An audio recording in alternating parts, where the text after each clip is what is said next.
E já estamos de volta ao vivo em cores aqui com o Dr. Danilo Manente, médico ginecologista e mastologista. Hoje, saúde da mulher aqui no seu Vida e Saúde. Obrigado pelo carinho, pela sintonia, viu? Estamos hoje aprendendo barbaridade, principalmente a mulher, a adolescente, mas também o marido, né, o esposo, o filho, aprendendo como funciona o corpo da mulher, o corpo da esposa, o corpo da mãe, para respeitar, para saber dos tempos também.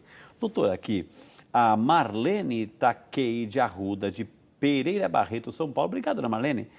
Quer saber se o chá de folha de amoreira, aí começa assim as soluções homeopáticas, doutor. O chá de folha de amoreira, ela serve como reposição hormonal, doutor? A folha de amora, ela contém uma substância chamada isoflavona. A Marlene talvez encontre isoflavona de uma maneira mais adequada, em cápsula, por exemplo. Por que a folha de amora pode ser um problema para ela? Porque qual a quantidade de folha que ela vai utilizar para fazer o chá? Uma, duas, três, uma folha grande, uma folha média, uma folha pequena? A gente não sabe exatamente o quanto de isoflavona vai ter naquela folha de amora. Muita gente acaba utilizando a medicação natural, mas a gente não tem controle de exatamente como aquilo vai funcionar. Então, funciona para tratar onda de calor, funciona para algumas coisas? Funciona. Agora, Marlene, talvez seja mais interessante conversar com o seu médico, uma medicação de baixo custo talvez faça as vezes da sua folha de amora, não é? Doutora, a Ivani Giovanaz, a dona Ivani Giovanaz, de Esteio, Rio Grande do Sul. Obrigado, dona Ivani. Ela tem 88 anos, né? Ela 68 anos. Ela quer saber se precisa fazer o exame do Papa Nicolau, doutora, assim, ela com 68 anos. Pois é, Frei, isso é uma coisa muito interessante. O Papa Nicolau é um exame que ele não é mais recomendado a partir dos 65 anos de idade. Por quê? Por dois motivos. Primeiro que, tecnicamente, esse exame ele deve ser coletado de dentro do colo do útero com uma escovinha que a gente chama de cytobrush. A partir de uma determinada época, o colo do útero ele tem uma atrofia. A gente tem muita dificuldade de introduzir aquela escovinha. A mulher tem dor. E a grande questão é, qual é o benefício da gente fazer? Eu disse há pouco que exclusivamente o câncer de colo de útero é causado por HPV. O tempo de latência do HPV, infecção, até um câncer de colo de útero é muito longo. A gente estima 15 a 20 anos. Então, uma mulher com 66, 65 anos de idade, se ela tiver uma infecção nessa faixa etária, ela virá desenvolver uma doença já perto dos 90 anos de idade. Entendi. Então, a recomendação é que se encerre o Papa Nicolau aos 65. Isso é recomendação do nosso Ministério da Saúde. Agora, é Dona Ivani, né? Ivani. Dona Ivani, no consultório médico, eventualmente, a gente, dependendo da mulher, se tiver condição técnica de colher, a gente acaba colhendo, né? Doutor, eu queria aproveitar, o senhor vai completar essa resposta aqui, doutor. A dona Marta Garcia, que ela é de Londrina, no Paraná. Obrigado, dona Marta. O comentário foi exatamente o que o senhor estava falando agora, doutor. Tenho 69 anos, sou viúva há mais de 13 anos, nunca mais tive relação sem ser com o meu esposo. Agora, para fazer o Papa Nicolau, o médico não consegue retirar o líquido pois atrofiou o útero. Gostaria de saber se existe algum outro exame para se realizar no lugar do Papa Nicolau. É justamente isso que o senhor está falando. Ela está dispensada do exame. Ela é uma paciente que ela já não tem mais risco para câncer de colo uterino. Então, ela está dispensada da realização do exame. Tecnicamente, é muito difícil de se fazer, vai gerar um desconforto tremendo para ela e o benefício do exame, nesse caso específico, vai ser nenhum. Então, ela está dispensada desse exame. Está protegida aí. Exatamente. Maravilha, viu, dona Marta?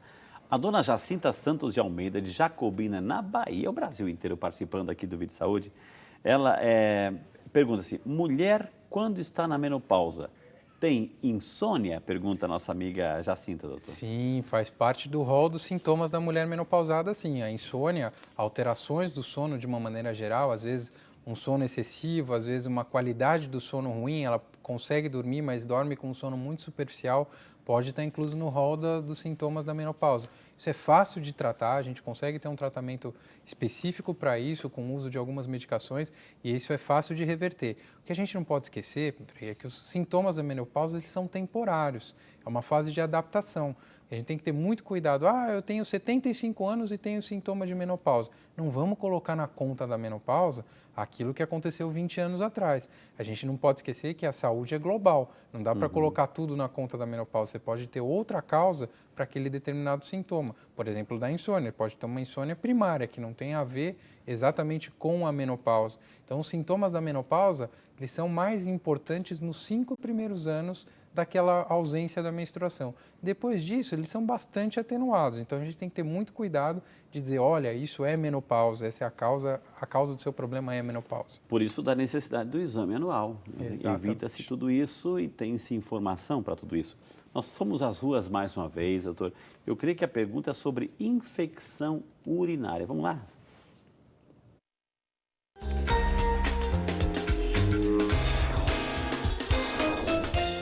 Olá, tudo bem? Meu nome é Ângela. Eu gostaria de fazer uma pergunta, doutor. É verdade que as mulheres têm mais tendência a ter infecção urinária do que os homens?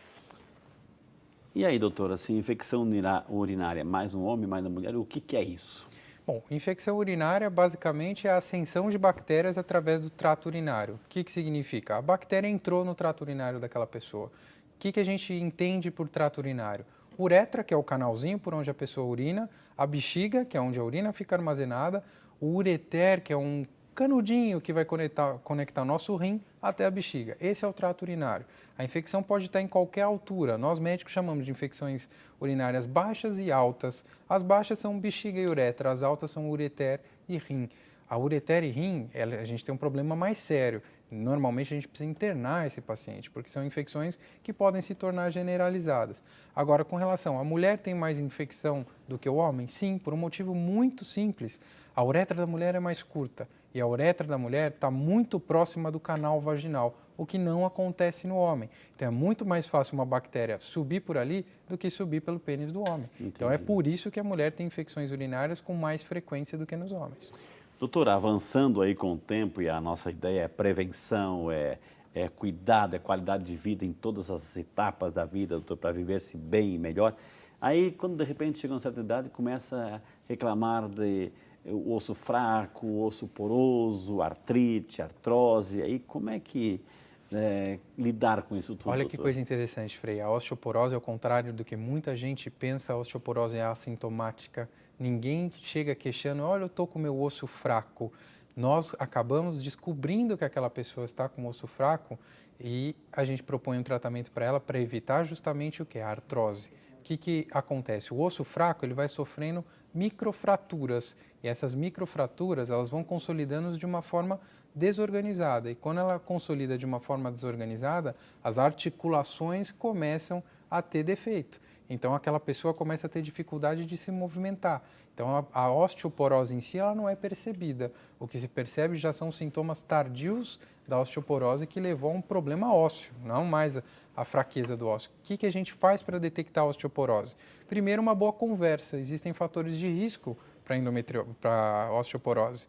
Então, quando a gente identifica aquela mulher como fator de risco para a osteoporose, a gente faz um exame chamado... vai fazer o exame para pesquisar a massa óssea daquela paciente, que é a densitometria óssea. Através da densitometria óssea, a gente vai avaliar a coluna e o colo de fêmur daquela paciente. Tendo osteoporose, ela vai ser tratada. O que é muito comum, a gente tem osteopenia. Muitas mulheres vão perguntar, é uma etapa que antecede a osteoporose. O que é a osteopenia? Ela tem um déficit de cálcio no osso, mas ainda não significativo a ponto de ter microfraturas. Esse é um momento bom da gente intervir. Entra-se com cálcio, com vitamina D em determinados casos, se ela não tiver nenhuma contraindicação, e a gente inibe esse movimento de enfraquecimento dos ossos. Então, a osteoporose é detectada através de exames e basicamente na mulher assintomática. Eu queria agora aproveitar esse gancho que o doutor Danilo falou, falar por minha conta agora, então preste muita atenção. Osteoporose, osteopenia, de repente vai revelar essa deficiência de, entre outras coisas, vitamina D, né? Vitamina D. Mas quem tem que dizer que a pessoa tem que tomar a vitamina D é o médico que está acompanhando. Ele que vai fazer o exame da densitometria óssea, ele vai fazer o exame, ele vai ver o complexo. Então, muito cuidado. Eu agora há pouco fiz uma propaganda sobre cálcio D, né? Então, é muito bom. Cálcio, tomar o cálcio é muito bom, mas assim, não podemos tomar genericamente, entendeu? É o médico que tem que prescrever. Eu já entrevistei mais de 949 médicos aqui. Então, assim, cuidado com esses produtos assim, que a gente vê nesse sentido assim, tome de qualquer jeito. Não, tem contraindicação, o médico acabou de falar. Não tem contra. É bom, faz bem. Mas cuidado, não tome de qualquer jeito, não compre de qualquer jeito, porque é vitamina D, vitamina A, B, C, D. É um médico. Pergunta antes, doutor, eu estou com essa dificuldade, isso assim. Então, primeiro você vai ter a orientação médica. Orientação, se o médico indicar essa orientação, aí você pode comprar em qualquer lugar, tá bom? Essa é a nossa dica para você. E dessa dica, é claro, nós vamos chamar um intervalo. Na sequência temos muito mais informações aqui no Vida e Saúde, que é seu, e volta já, só para você.